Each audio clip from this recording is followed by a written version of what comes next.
Well, are you ready to move on? Absolutely. This All is right. really exciting. It is exciting. For those of you that are just joining us, America's Future Series, delighted to have you along. We're going to introduce to you our next guest, Lieutenant General Chris Miller. Let me tell you a little something about this gentleman. United States Air Force retired, serves as the Helen and Arthur E. Johnson Chair for the Study of the Profession of Arms at the U.S. Air Force Academy Center for Character and Leadership Development. His active military service included leadership as Air Force Deputy Chief of Staff and Strategic Plans and Programs, I might add, U.S. Northern Command and NORAD's Director of Strategy, Plans, and Policy, and also as the Senior Air Force Operational Commander deployed in Afghanistan. He also was the commander of the Air Force's B-2 Wing and B-1 bomber units and held a variety of positions in policy analysis, international relations, human resources, aviation, and academia. He was a 1980 distinguished graduate from the Air Force Academy in Colorado Springs, later earning degrees these are graduate degrees from the U.S. Naval Air War College and also Oxford University. After retirement from active duty, he served as the presidentially appointed U.S. Chair of the Permanent Joint Board on Defense, U.S.-Canada. He is also a former president of the Air Force Historical Foundation. Yes, indeed, a busy man. Lieutenant General Chris Miller, welcome, my friend. Great to have you along with us on this Wednesday. Thank you very much. And thanks to David Hamilton and Michelle Pearson for giving me an opportunity to participate in this.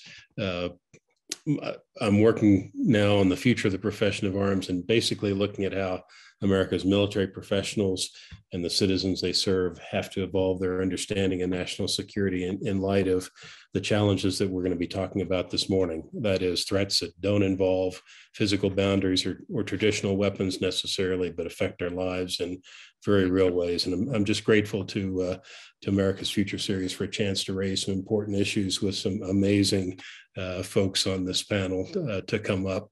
And I think we've got them with us. Chris Inglis and Jay Raymond should be on, and it is a tremendous honor for me to be with two tremendous leaders and public servants who really occupy some unique, important, and groundbreaking roles in our nation's history. And we say things like that, but it's really true of these two gentlemen. Jay Raymond, First Chief of Space Operations for the United States Space Force. Chris Inglis, the United States First National Cyber Director. And that's kind of a mixed blessing, I'm sure, for both of them.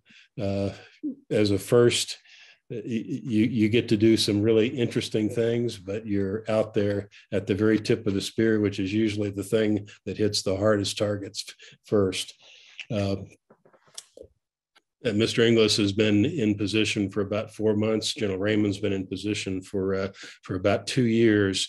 And if you have a chance to do some light reading on Title VI and Title X in the U.S. Code, their responsibilities are enormous. As I look at the two of you, who I'm privileged to think highly of and consider friends, one of you has some degree of influence over a truly vast national scale network of existing public and private entities and people. In other words, the entire U.S. cyber domain. The other one has formal command over a much smaller but nationally critical military service. So in some ways, what you're doing is very different. And the breadth of your challenges is striking from the vision of a nation whose entire digital ecosystem is stable and secure and nothing is a source of catastrophic risk. And that, Mr. Inglis, is what you're trying to lead us to. On the other hand, General Raymond, you're trying to get us to a highly effective, interconnected, innovative, and digitally dominant force of guardians. What you share is that both of those goals can only be achieved by the right people doing the right things to achieve the secure, responsive, and reliable flow of information. So we're excited to get your insights on how America can best find and train and educate and empower those kinds of people, both in and out of uniform, who will actually make those things happen. So I'm not going to take too much more time, particularly introducing two people who need no introduction, but I do want to just touch on what you bring to the positions you occupy, because it's pretty remarkable. General J. Raymond is a senior uniformed Space Force officer responsible for organization, training, and equipping of all organic and assigned Space Forces, and a member of the Joint Chiefs of Staff. Is commissioned into the Air Force in 1984, and I'll note that's before GPS was really a thing. It was a test, but not a thing. And progressed through in his Air Force career, being an ICBM launch officer, worked commercial space lift, resourcing, force transformation in the Office of the Secretary of Defense, strategic deterrence, was the Air Force Deputy Chief of Staff for Operations, deployed Director of Space Forces supporting OEF and OIF, and commanded at every level from squadron to numbered Air Force to combatant command. He has literally seen the evolution of U.S. space capabilities from being unique to really being ubiquitous, and space itself from a pretty serene domain with important impact in defense and science to a contested, congested, and competitive domain that literally underpins American economic and military power and touches everyone in this nation. Mr. Chris Inglis, 1976 Air Force Academy graduate, served over 30 years in the Air Force and the Air National Guard in a variety of operational flying and staff positions, retiring as a brigadier general in that iteration of his service.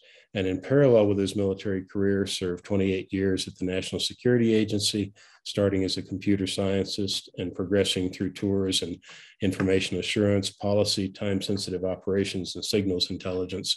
He was the NSA Deputy Director for almost 8 years. And since retiring from federal senior executive service, he served in a number of roles, taught at the U.S. In the private sector, taught at the U.S. Naval Academy, served as a commissioner in the groundbreaking Cyberspace Solarium Commission, and was recently appointed by the president as the first national cyber director and confirmed by the Senate in July. So I'd like to give the two of you just an opportunity to kind of tell us what's a little bit on your mind. And Mr. Inglis, maybe if you could go first for us. I know you recently promulgated a strategic vision for the National Cyber Director. It's a fascinating document, and I highly recommend that folks go take a look at it on the White House website. We'd welcome any opening thoughts you'd like to share on it, and your vision for the cyber director's role more broadly as we get into the discussion today. Yeah, thanks, Chris, for that warm welcome and the opportunity to speak alongside yourself and Jay. I'll try to be brief. I know that there'll be some questions that drive us into perhaps the corners of further exploration that you would prefer. I'll just note a couple of things up front about cyber that I think to this audience are likely kind of observable and perhaps well understood, but not so much for the vast majority of people who make use of this space. Cyber, of course, is the newest of the 5 domains that the United States Department of Defense and allies have determined are sufficiently unique that we need to know something more about how they operate. What are those unique characteristics? They are, of course, domains of interest through which military operations can create intended effects. But in the case of cyber, and probably not unlike space, it has broad civilian use. And in the case of cyber, it is predominantly built, operated, and defended by the private sector. That being said, I think that what we've experienced is that cyberspace is able to enable and synchronize activities in other domains, broadly known, widely understood, to achieve effects on assets stored in or dependent on cyberspace, again, widely understood, broadly known, and to achieve effects outside of cyberspace, kinetic effects outside of cyberspace, not so well understood.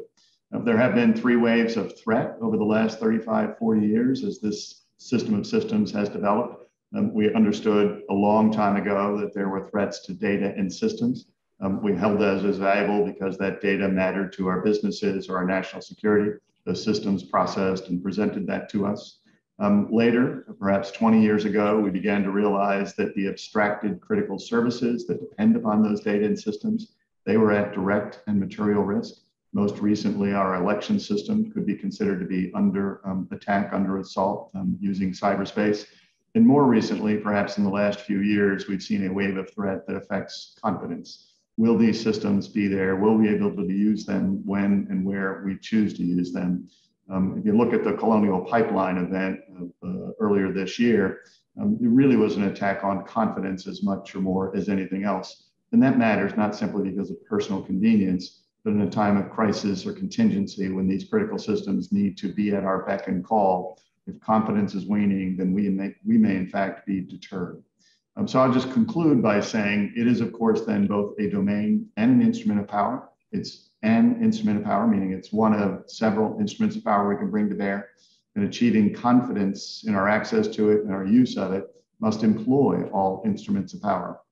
It's one where the government, though, is increasingly the supported entity, not the supporting entity, meaning that we'll have to have a partnership, a collaboration with the private sector that heretofore is unique and generally not one that we have practiced in other areas of national security. So I look forward to your further questions. Just really pleased to be here. Great. Well, thank you very much for taking the time to be here. And General Raymond, same to you. Thank you so much for taking the time. Both of you have got incredibly busy schedules, and I know that. Last May, the Space Force, under your direction, published a document outlining a vision for a digital service. I think it's a tremendously bold vision, not just in the technical and training aspects of what you're incentivizing, but in challenging some processes and procedures that make today's military operate at what some would call a little slower than the speed of relevance. So I'm just curious if you could share some insight into what triggered you calling for that digital service idea.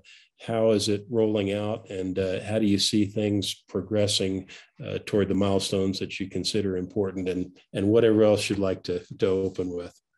Well, first of all, Chris, thanks very much for the opportunity, and Mr. Inglis, thank you, sir, for joining me. I'm truly honored. I'm actually on leave, getting ready to run to the airport to go on leave, but I didn't want to miss this. And so I'm not doing this from my office, I'm doing it from my home.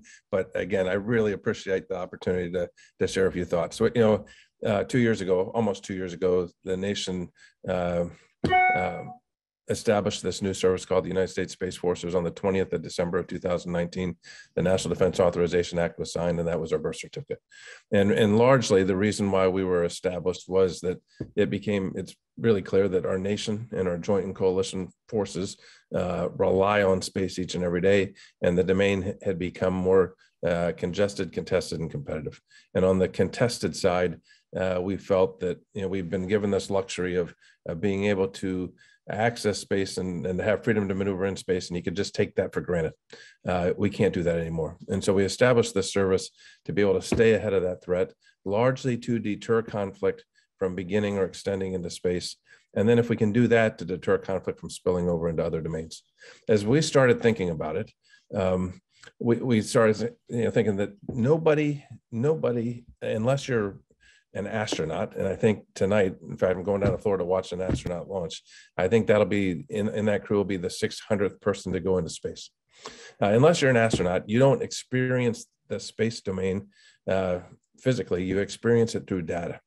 And so as we were looking at the challenges that we face of trying to surveil a domain, the vastness of space, and to do so at speeds of which, satellites to stay in orbit have to go 17,500 miles an hour. Those speeds across those distances required us to take a hard look at digital, because a lot of our challenges are big data challenges. So we published this bold vision to build this service as a digital service. One of the things that my bosses have told me was, you're not just building the service for today, you're building it for the next 100 years. And so to be bold, don't just iterate the service down the street. Just go big and try to be an incubator for change across the broader department, and to develop capabilities that we're going to need to deter, and then if deterrence were to fail, to compete and win going forward. And so that's the path we're on. It's really broken up into four big areas: a digital headquarters. We only have we're keeping our service really small and really lean to be able to go fast. We have a 600-person headquarters, that staff, that's it. And when you're operating inside the Department of Defense bureaucracy, it's hard just to even have enough people to cover meetings. And so we have to have a headquarters that's digital. We have to have a workforce that's more digitally fluent. And here I am, a digital dinosaur. The first time I saw a computer with a mouse, I was a junior, or in between my junior and senior year in college, but we've got some really smart folks that understand this. And so we're developing training courses. So every Guardian in the service, all today, 6,605 active duty Guardians will take or are taking courses to raise their digital fluency. Digital operations, pretty much everything that we do is a digital operation, because again, you're not in that domain. So honing that to greater levels. And then probably the biggest thing of this is doing digital engineering. And that starts with force design, moving to requirements, then acquiring capabilities, then testing those capabilities, and then training our folks on those capabilities, all done through a digital thread.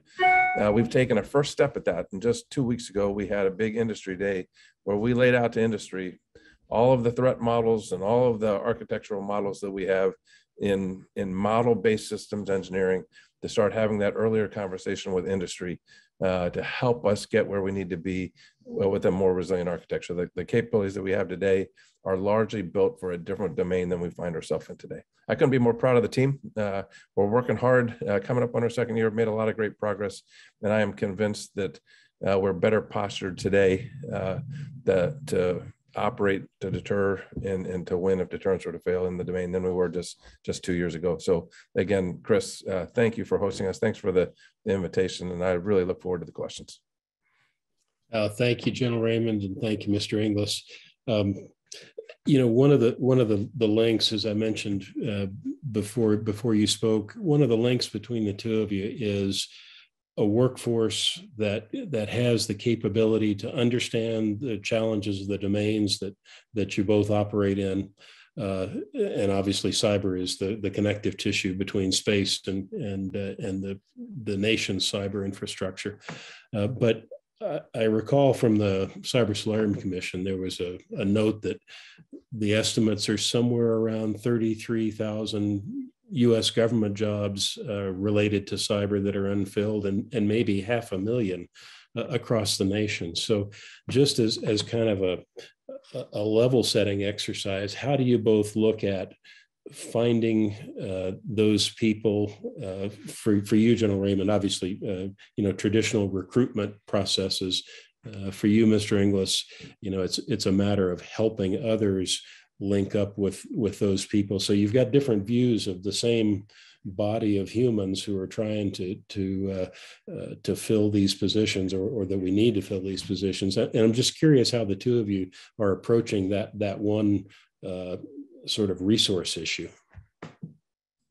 Yeah, if you don't mind, I'll jump in first, and Chris, you can go first next time. Yeah, one of the great things about establishing the Space Force, along with what's going on in civil space with NASA going back to the moon, and what's going on in commercial space with this, very visible, for example, SpaceX and the launches that they're doing, and again, launching astronauts to the International Space Station is, here tonight, is that there's a lot of excitement about space across the country. And so when I travel around to schools, and we're entering into university partnerships with those schools that have really strong astro engineering programs and other engineering programs, so we can do research partnerships and then attract talent. As I travel around those schools, what they're telling me is that they've had an increase in applications for space-related STEM programs, and they see that on the rise. I think that's going to pay huge dividends for us in the future. The other thing that we're working really hard on is to try to recruit a more diverse skill or population into our service. The career fields that we brought in are largely the least diverse career fields that we had in the Air Force. And so we're seeing, for example, Chris, as you know, 118 cadets came out of the Air Force Academy last year directly into the Space Force.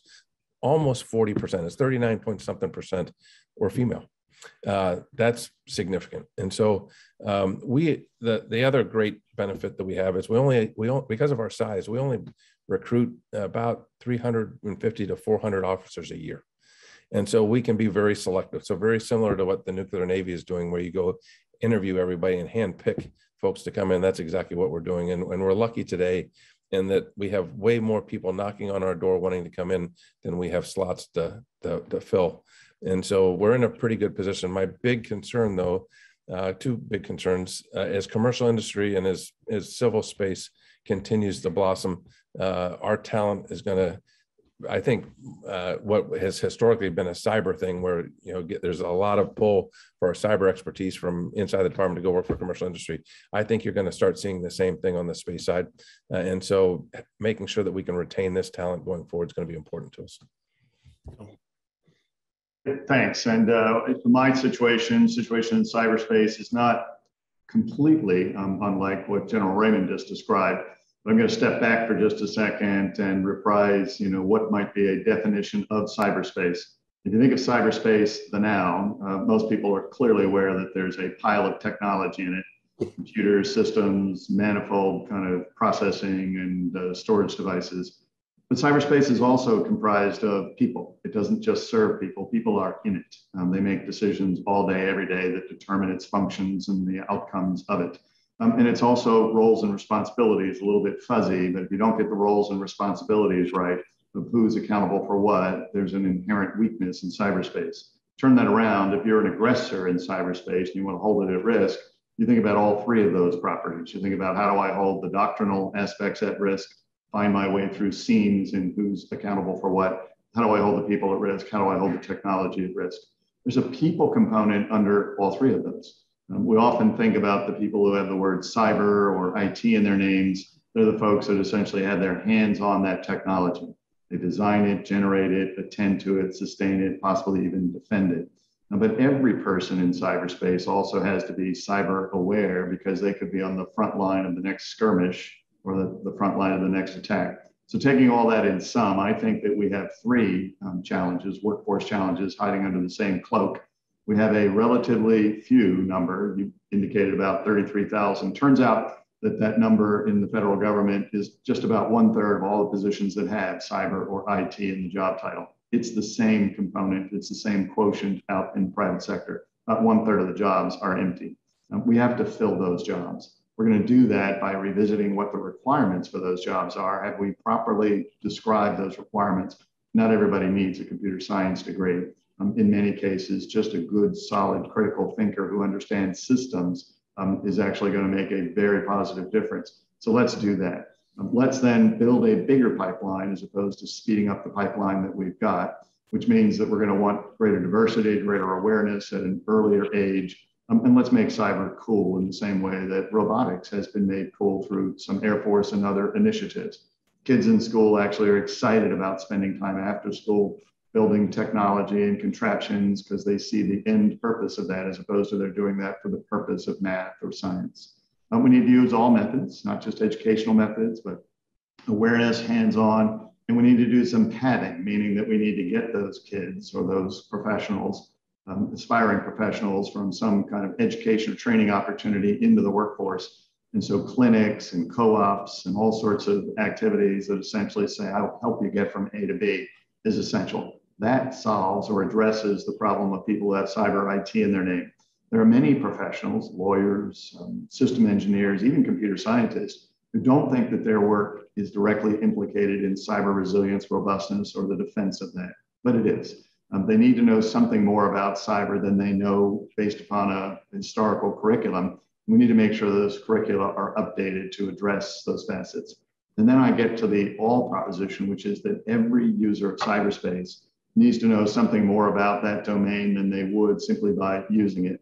Most of us are app natives. We're not digital natives. We have no idea where the cloud is, and we don't care. We think somebody's defending it. God, I hope somebody's defending it. We don't know what happens when we click on a link. It's somebody else's kind of code. It's our authority. That's a very dangerous combination. And we need to teach people at the earliest possible age how to cross that digital cyber street so that they are then kind of more resilient, more robust, as they kind of are the front lines, or they're on the surface of this thing that a transgressor might try to take advantage of.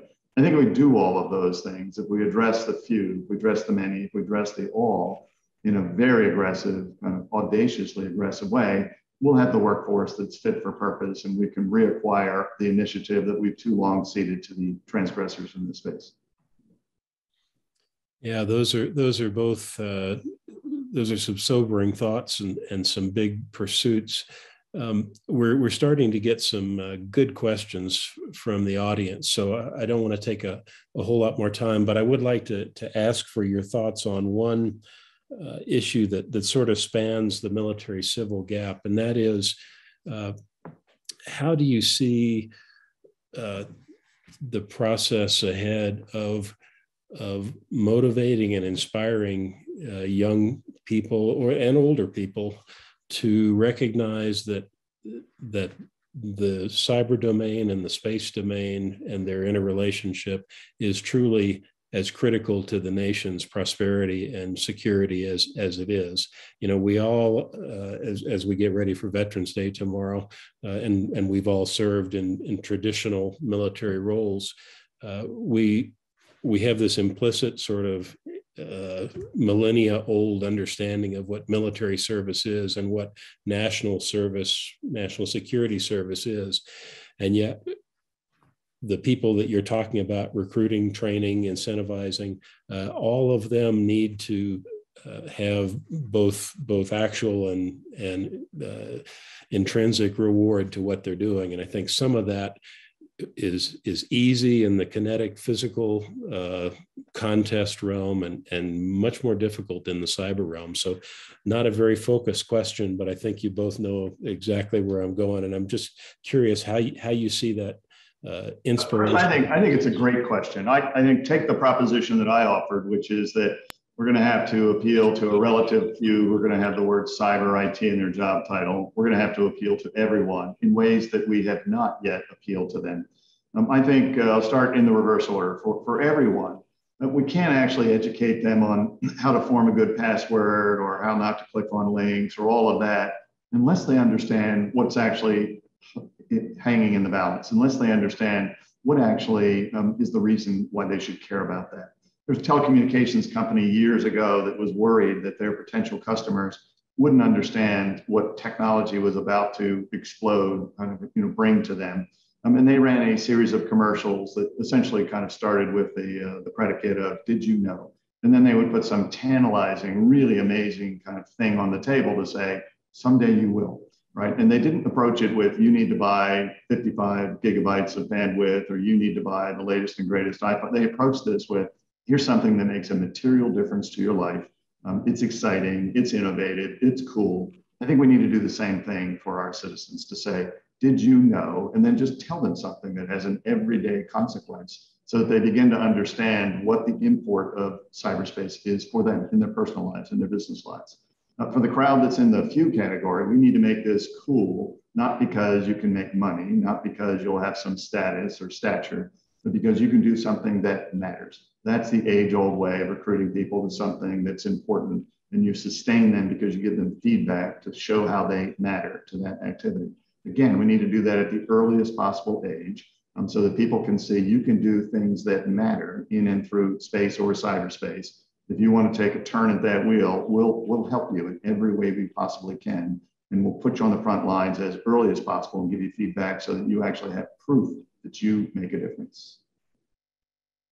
A lot of what Chris just said resonates very well with me as well. One of the challenges that we face is that it's really hard for the average person in America, and it's really hard for the average person in the Space Force to be able to have a connection with space, because you can't see it, you can't touch it, you can't feel it. I said something the other day, you can't hug it in an interview.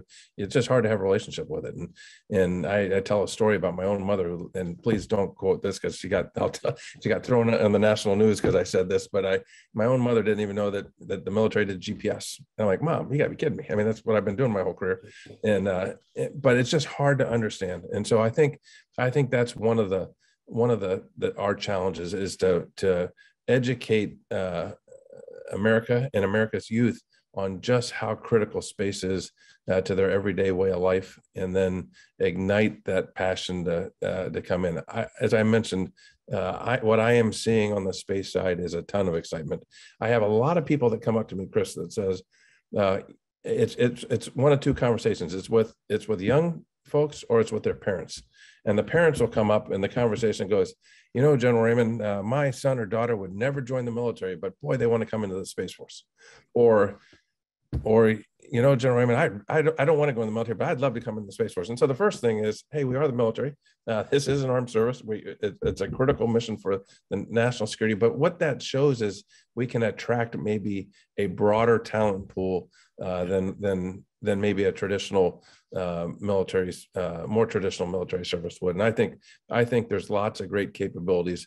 You know, we had one example along kind of on this line. We had a young cadet at the Air Force Academy. He was a college wrestler at the Air Force Academy, Division I wrestler, just in incredible shape, came down with type 1 diabetes. There has never been anybody commissioned in any of the military services with that illness.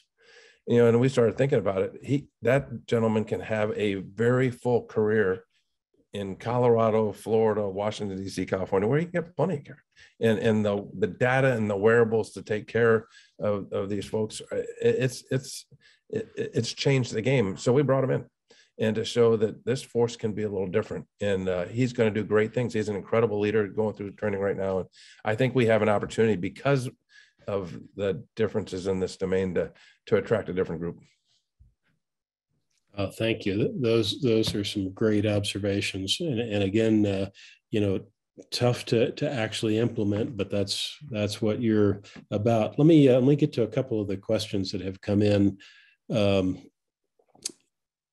One directed to Mr. Inglis, asking what you think of cyber collective defense, as General Keith Alexander recently wrote about, if that's something you're familiar with. So yes, and hell yes. I think that where we are in cyberspace at the moment is that on our best days, we practice what I would describe as a division of effort, which is in many cases an agreement to not collaborate. You defend your patch, I'll defend my patch, as if they're different patches. They're actually just extensions of the same thing. But if you do that, you know, on your terms, meaning you only use the information you have, you use the authorities you can bring to bear, I can pick you off independently while, you know, everyone else stands idly by and thinks they're lucky stars that it's not them. We need to make it such that if you're a transgressor in this space, you have to beat all of us to beat one of us. We've not done that before. And we have the wrong model when we've attempted to do that in the past, which is that we share information, assuming that information collaborates. It does not. Information might inform us, but oftentimes that's pearls before swine. What we need to do is to reverse the model for collaboration, which is to stand on common floor plates, virtually or physically, achieve a degree of professional intimacy where we're going to discover things together we could not have discovered alone, and then implicitly, at least, synchronize our response to that, if not explicitly synchronize our response to that, to take down the offending botnets or transgressors or all manner of things that cut ruthlessly across the jurisdictional boundaries that have a reality and a presence in the physical world, but are meaningless in the real world. That being said, we still can defend privacy, proprietary interest, and classified interest. That's not something you have to throw out. That baby can stay while you get rid of the bathwater. But I think collective defense is the transformative moment for us if we need to do something about this space.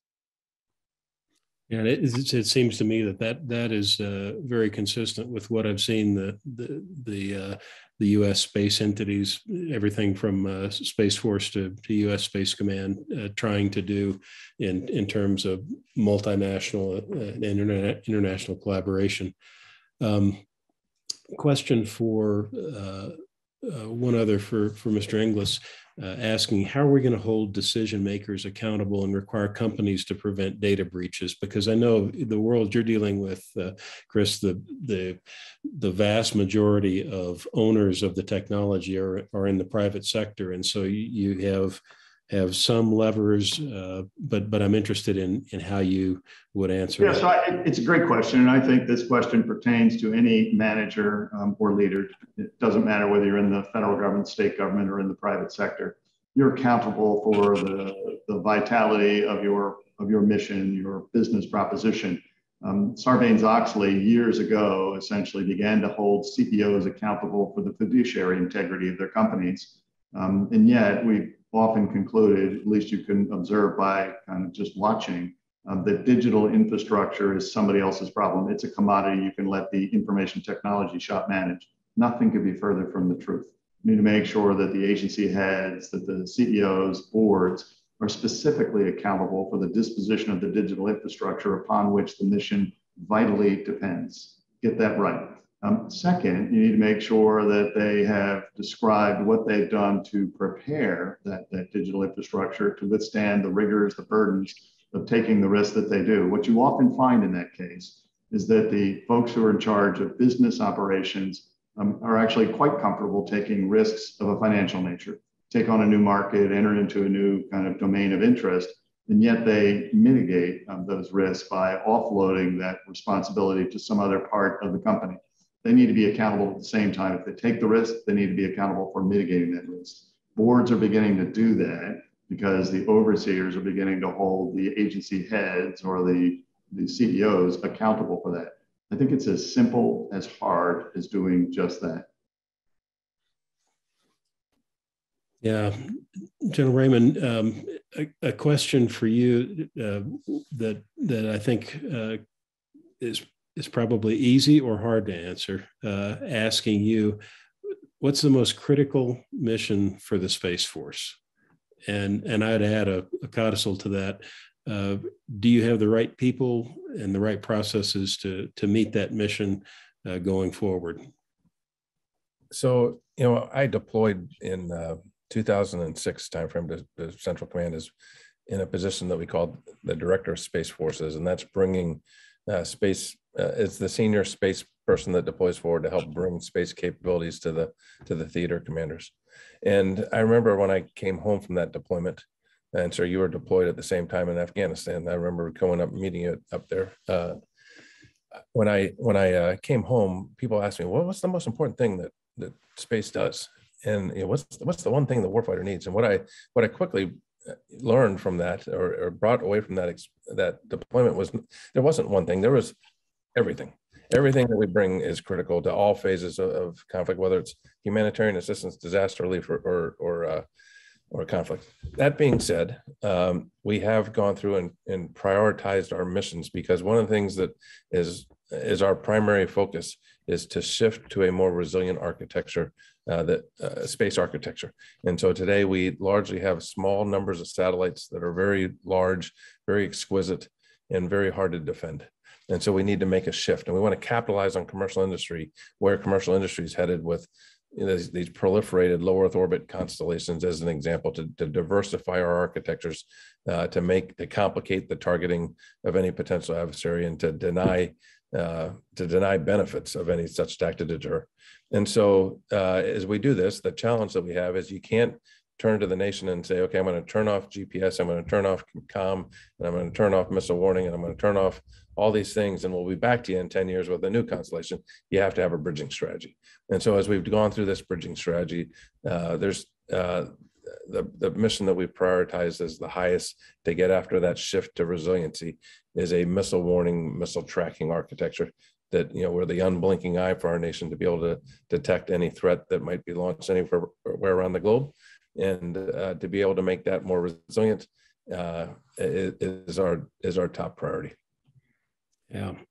Well, I think we're approaching the end of our time, and the number of questions that you two have generated is immense. I'll see if we can figure out a way to. John Miller, can you hear me?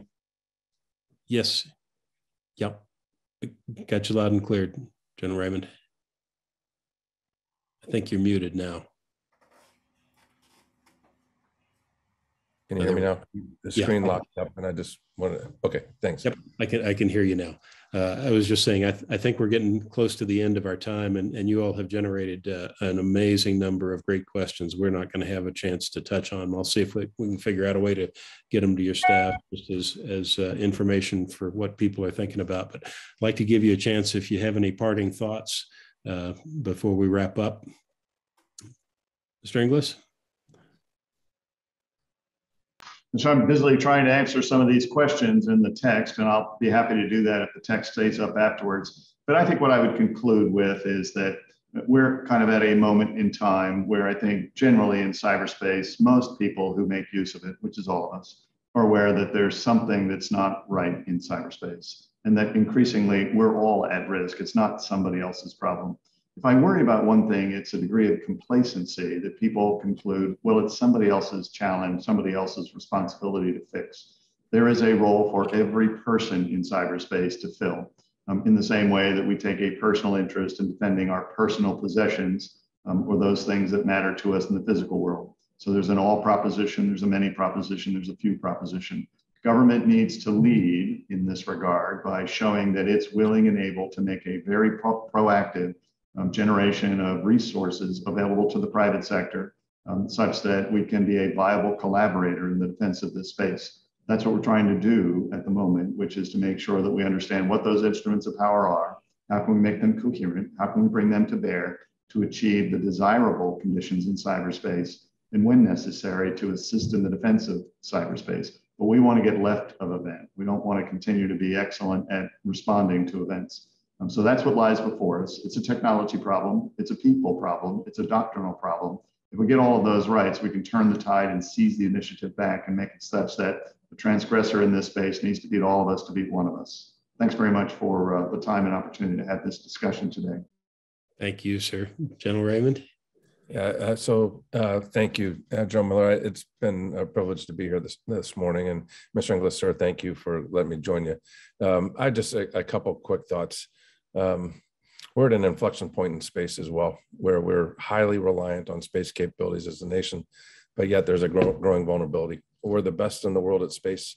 We've got the best capabilities, the best people, the best partnerships, the best commercial industry.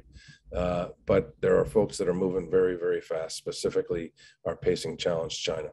And so we come to work every day focused on making sure that we can stay ahead of that threat and to be able to deter conflict from, again, beginning or extending into space.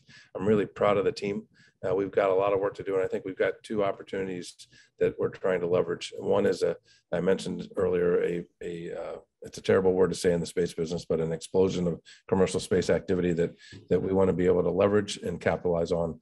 And then the other thing you mentioned briefly, Chris, was the allies and partners, the relationships with our allies and partners. We're working really hard to foster those relationships. And if you were to ask me, what's one of the biggest things that you've accomplished as a Space Force in the first 2 years, I'd put that right up at the top of the list, strengthening those partnerships and expanding those partnerships, again, with the goal of deterring conflict.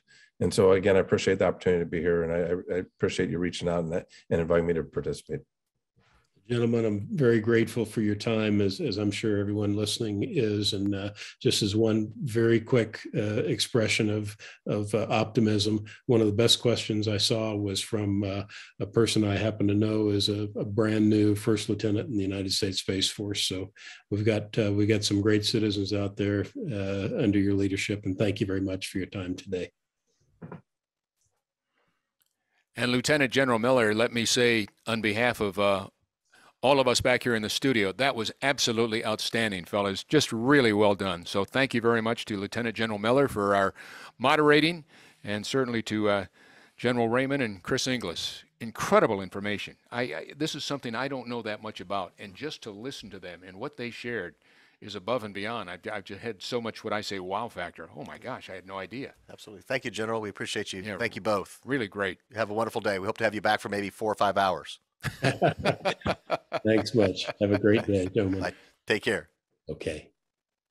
Yeah, as Chris Inglis said, I would say yes, yes, and hell yes, to everything that they said and that they're doing. And I'm just glad that they are there in those positions to try to help make America safe and keep us ahead of this important space race that we're absolutely we're engaged in with the Chinese and others. So that was wonderful. And we have just